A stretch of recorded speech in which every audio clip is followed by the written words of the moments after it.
मैथिली दुल्हन। इसके मनमोहक गीत जरूर सुने। यदि अच्छा लगा तो चैनल सब्सक्राइब जरूर करें।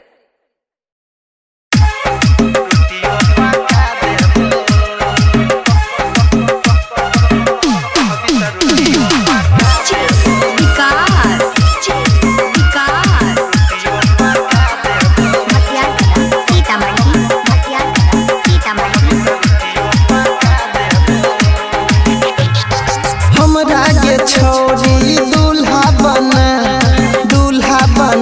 गे दूल्हा बना। हमरा के छोरी दूल्हा बना गे दूल्हा बना। कहबी त गोरा बोता देबो, कहबी त रोटियो पका देबो, कहबी त गोरा बोता देबो, कहबी त रोटियो पका देबो।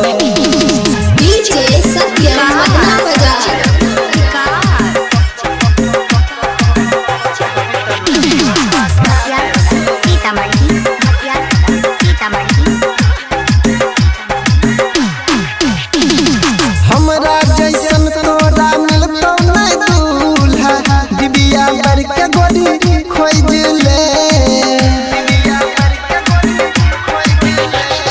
हमरा जैसन तोरा मिलतो नहीं दूल्हा, डिबिया भर के गोदी खोज ले। साया साड़ी सब धोई देबो, रतिया में जन सेज सजैबो। हमरा के छोरी दूल्हा बना गे दूल्हा बना। कहबी त गोरा बोता देबो, कहबी त रोटियो पका देबो, कहबी त गोरा बोता देबो, कहबी त रोटियो पका देबो।